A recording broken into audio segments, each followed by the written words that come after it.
ఈ గృహ పరిశుద్ధ కార్యక్రమంలో ఇంతవరకు కూడా ప్రార్థనాపూర్వకంగా పాటలతో ప్రభువుని మహిమపరుచుకొచ్చాం.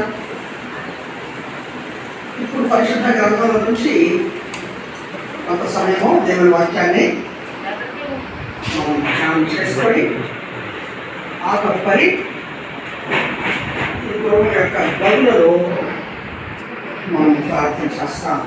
రండి, పరిశుద్ధ గ్రంథంలో నుంచి ఒక్క వాక్య భాగం చదువుకుందాం. కీర్తనల గ్రంథము 84వ అధ్యాయము. కీర్తనల గ్రంథము 84వ అధ్యాయము.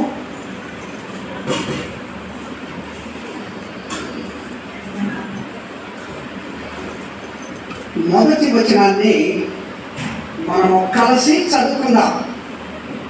పరిశుద్ధ బైబిల్ గ్రంథంలో నుంచి కీర్తనల గ్రంథము 84 మొదటి వచనం మనం కలిసి చదువుకుందాం. గమనించండి. సైన్యములకు అధిపతి వగు యెహోవా, నీ నివాసములు ఎంత రమ్యములు. ప్రభు సహాయం కోసమే ప్రార్థన చేసుకుందాం.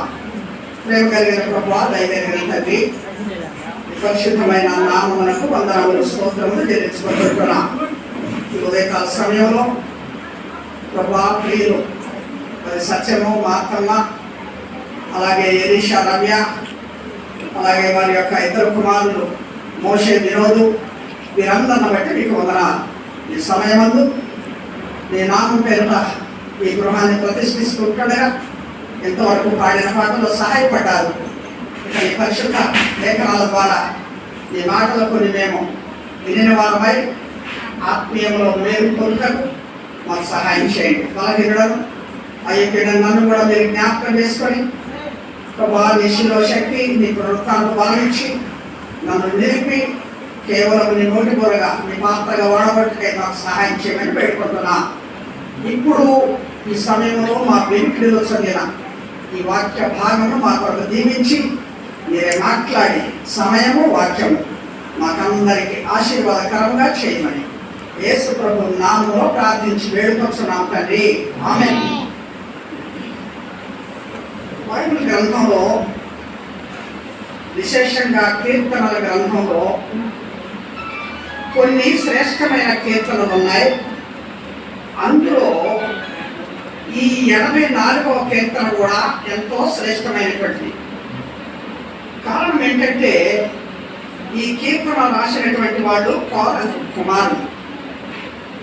బైబిల్ గ్రంథంలో కోరహు అంటే ఈ కీర్తన రాసిన వారి యొక్క తండ్రి ఎలా అభిధేయుడై దేవుని యొక్క ఉగ్రతకు పాలైనప్పుడు భూమి నెరవిడిచి కోరకు అతని సంబంధికులందరూ ఎలా పాతాళంలో కూలుతూ వచ్చారో మనము బైబిల్ గ్రంథంలో చూస్తాం.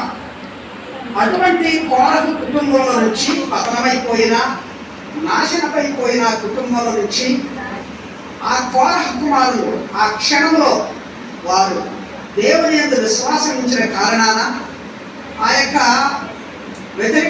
వ్యతిరేకమైన సమాజంలో నుంచి వేరుపడి మోషే పక్షంగా ఆయన దగ్గరకు చేరినప్పుడు వాళ్ళు కాపాడబడుతూ వచ్చారు, వాళ్ళు వర్ధిల్లుతూ వచ్చారు. ఆ విధానంలో ఈ కోరహు కుమారులు ఎంత శ్రేష్టమైనటువంటి కీర్తన రాస్తూ వచ్చారు. ఆ కీర్తనలో నుంచే ఇప్పుడు మనం ఒక వాక్య భాగాన్ని చదువుకుంటున్నాం. ఆ మాట మళ్ళా నేను చదువుతాను, గమనించండి. 84వ కీర్తన మొదటి వచనం గమనించండి. సైన్యములకు అధిపతి వగు యెహోవా, నీ నివాసములు ఎంత రమ్యములు. వీళ్ళు ఎలా ఆ దేవుని సన్నిధిని, ఆ దేవుని ప్రసన్నతను అనుభవిస్తూ వచ్చారు గమనించండి.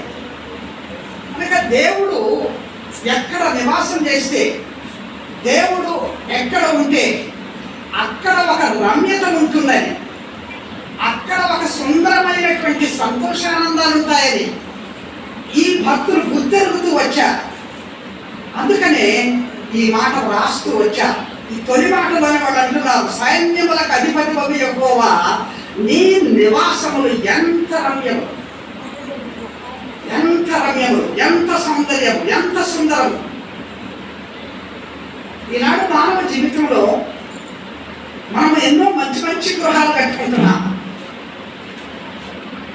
అంతస్తుల మీద అంతస్తులు కడుతున్నాం, పెద్ద పెద్ద భవనాలు, భవంతులు, రాజసౌధాలు లాంటి నిర్మాణాలు కడుతుంటున్నాం, కోట్ల కొద్ది రూపాయలు ఖర్చు పెట్టి. అయితే వాటిలోకి ఆ రమ్యత, వాటిలోకి ఆ సౌందర్యము ఎప్పుడు వస్తుందంటే ఆ నివాసంలో ఉండేవాడితో ఆ దేవుడు ఉండేవాడిగా ఉండాలి. గమనించండి మాట. కనుక ఆయన నివాసము ఎంత రమ్య.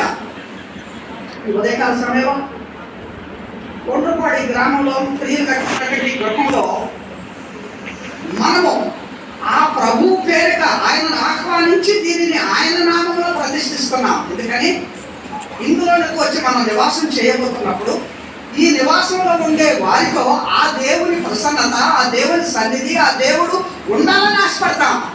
అలా ఉన్నప్పుడు ఆ గృహానికి ఒక అందము, ఒక సౌందర్యము, ఒక రమ్యత వస్తుంది. ఈ సమయంలో ఆ మాటలే మనం కొన్ని చూసుకుంటాం బైబిల్ గ్రంథంలో నుంచి. దేవుడు నివాసం చేసే స్థలము రమ్యంగా ఉండటానికి కారణం ఏంటి?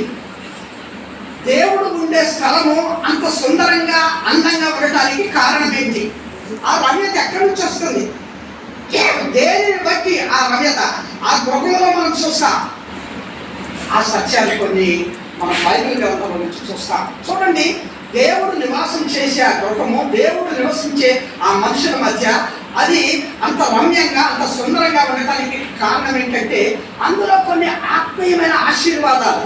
ఆ దేవుడు ఎక్కడుంటే, ఆ ప్రభువు ఎక్కడుంటే అక్కడ కొన్ని ఆత్మీయమైన ఆశీర్వాదాలు కనిపిస్తాయి మనకు.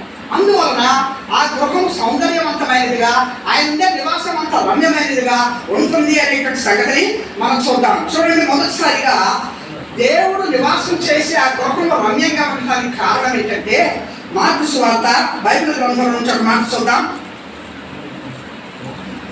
మార్కు సువార్త 2వ అధ్యాయము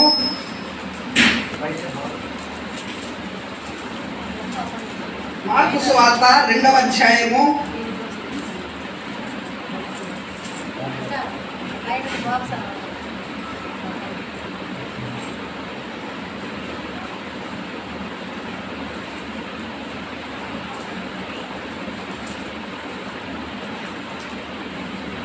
5 వచనాలు మనం చూద్దాం. మార్కు సువార్త 2వ అధ్యాయము 5 వచనాలు నేను చదువుతాను, గమనించండి. కొన్ని దినములైన పిమ్మట ఆయన మరలా కపెర్నహూములోనికి వచ్చెను. ఆయన ఇంత ఉన్నాడని వినవచ్చినప్పుడు అనేకులు కూడి వచ్చింది కనుక వాకిట నైనను వారికి స్థలము లేకపోయెను. ఆయన వారికి వాక్యము బోధించుచుండగా కొందరు పక్షవాయువు గల ఒక మనుషుని 4 చేత మోయించుకొని ఆయన యొద్దకు తీసుకొని వచ్చి చాలా మంది కూడి ఉన్నందున వారు ఆయన యొద్దకు చేరలేక ఆయన ఉన్న చోటికి పైగా ఇంటి కప్పు విప్పి సందు చేసి పక్షవాయువు గల వారిని పరుపుతోనే దింపి యేసు వారి విశ్వాసము చూచి, కుమారుడా, నీ పాపములు క్షమింపబడి ఉన్నవని పక్షవాయువు గలవానితో చెప్పెను అని చూస్తున్నాం. ఇక్కడ ఒక సందర్భం చూస్తున్నాం మనం. యేసు ప్రభువు తన సువార్తలో, పరిచర్యలో భాగంగా ఆయన సంచారం చేస్తూ ఒకానొక దినమున ఆయన కపెర్నహూము అనేటువంటి ప్రాంతానికి వచ్చాడు, ఆ ఊరికి వచ్చాడు. కపెర్నహూములోనికి వచ్చి ఆయన ఒక ఇంటికి వచ్చి అక్కడ కూడి వచ్చిన ప్రజలందరికీ వాక్యము బోధిస్తున్నాడు. గమనించండి మాట. కపెర్నహూములో ఒక ఇంటిలో యేసు ప్రభువు వచ్చి చేరి వచ్చిన ప్రజలకు ఆయన వాక్యము బోధిస్తున్నప్పుడు ఒక పక్షవాయువు గల వారిని తీసుకొని వచ్చారు ఆయన దగ్గర. ప్రభు దగ్గరకు రావాలంటే జనసందోహం. ఇప్పుడు మీరు ఈ గదులోకి ఎంటర్ కావాలంటే కష్టం. బయట కూర్చున్నారు, లోపల కూర్చున్నారు, దారి లేదు. అంటే దేవుని వాక్యం బోధించబడుతుంది కనుక ప్రజలు కిటకిటలాడుతున్నారు, కూర్చున్నారు. బయట నుంచి మంచం మీద ఒక పక్షవాయువు గల వారిని మోసుకొని వచ్చారు. ప్రభు దగ్గరికి చేర్చాలి. ఎట్లాగా? వాళ్ళు ఏం చేశారంటే ఆ ఇంటి పైకప్పు పెంకును విప్పి మంచంతో ఆ పక్షవాయువు గలవాణిని ప్రభు ముందర దించారు నేరుగా. యేసు ప్రభు ఏమంటున్నాడు ఆ సమయమందు? చదవండి 5వ మాట, 5వ వచనం, 2వ అధ్యాయం. యేసు వారి విశ్వాసము చూచి, కుమారుడా, నీ పాపము క్షమింపబడి ఉన్నవని పక్షవాయువు గల వారితో చెప్పాడు. సార్ అంటున్నాడు. యేసు వారి విశ్వాసం చూసి, మంచంలో పక్షవాయువుతో ఉన్నవాడి విశ్వాసం కాదు, యేసు వారి విశ్వాసం చూసి. ఎవరి విశ్వాసము? ఎంతో విశ్వాసంతో మంచం మీద మోసుకొని వచ్చి పెంకులు కూడా విప్పి కిందకి దించారే, వాళ్ళ విశ్వాసం చూసి. వాళ్ళ విశ్వాసం ఏంటంటే, ఏ పరిస్థితుల్లోనైనా ఈ మనుషుల్ని ప్రభు దగ్గరికి మనం చేర్చగలిగామంటే వీడు బాధపడతాడు, వీడు రోగం పోతుంది కనుక ప్రభు అంటున్నారు వారి విశ్వాసం చూసి, కుమారుడా. కానీ ఎవరితో అంటుండే? వాడితో అంటలే, మంచంలో ఉన్నవాడితో అంటాడు. వాళ్ళ విశ్వాసం చూశాడు, మంచంలో ఉన్నవాడు చూసి అంటున్నాడు, కుమారుడా, నీ పాపములు క్షమింపబడి ఉన్నాయి. ఈ ఉదయకాలంలో మనం ఎరగాల్సిన సత్యం అదే. కపెర్నహూములో ఆ గృహంలోనికి ప్రభు వచ్చాడు. అక్కడ ఉన్న పాపి యొక్క పాపములు క్షమింపబడుతూ వచ్చాయి. కనుక యేసు ప్రభు గృహాలలో ఉంటే, యేసు ప్రభువు ఆ మనుషులతో నివాసం చేస్తూ ఉంటే, అక్కడ ఆ గృహములో పాప క్షమాపణ ఉంటుంది, పాపాలు క్షమించబడతాయి. కనుక దేవుని యొక్క నివాసం రమ్యమైనది. కారణం ఏంటంటే, ఏ గృహములో ఆయన ఉంటాడో, ఏ గృహములో ఆయన నివాసం చేస్తాడో, ఆ గృహములో పాపాలు క్షమించబడుతూ వస్తాయి, పాపము క్షమించబడుతూ వస్తుంది. కనుక అక్కడ పాపాలు క్షమాపణ పొందినట్టు మనం చూస్తున్నాం.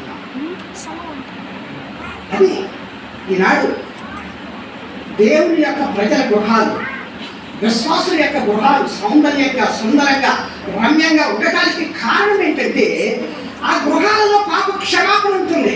లోకంలో మీ అందరికీ ఉండదు.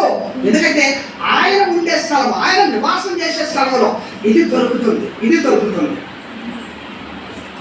ఈ విషయాలు మనం తెలుసుకుందాం. ఎందుకని అక్కడ శ్రేష్టమైన బోధ దొరుకుతూ ఉంది. ఆయన బోధించుచుండగా ఆయన చూస్తాం పైన 2-3 వచనాల్లో దేవుని వాక్యం బోధ జరుగుతుంది, ప్రజలందరూ వింటున్నారు. కనుక అక్కడ పాపి అయిన ఒక మనుషుడు ఉన్నాడు. దేవుని వాక్యంలో ఒక మనిషి రోగంతో ఉన్నాడంటే, ఆ రోగం అది కుష్టు కానీ, పక్షవాయువు కానీ, రక్తస్రావ రోగం కానీ ఏదైనా అది పాపమునకు సాదృశ్యం.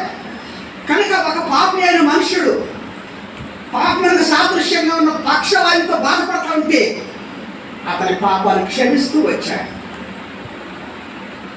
అసలు వాడు మంచం మీద మోసుకొని రాబడిన వాడికి ఉద్దేశం పెట్టి వాడికి ఏం కావాలి? స్వస్థత కావాలి, పక్షవాయువు నుంచి బాగుపడాలి. కానీ ప్రభు అట్లా అంటున్నాడు ఏంటి? నువ్వు బాగుపడుతున్నావు, నీకు స్వస్థ ఇచ్చాను పో అనలేదే. ముందు పాపాలు క్షమించబడాలి. ఏ మానవ జీవితంలోనైనా పాపం మనల్ని ఏలుతున్నప్పుడు, పాపం మనలో ఉన్నప్పుడు మనకు స్వస్థత ఉండదు, మనకు ఆశీర్వాదం ఉండదు. అందుకనే దేవుడు మొదటిగా మనిషిని ఆవరించిన పాపాలు క్షమించడానికి ఇష్టపడతాడు. అందుకనే ఆ పక్షవాయువు గలవానికి అంటున్నాడు, నీ పాపములు క్షమించబడినాయి.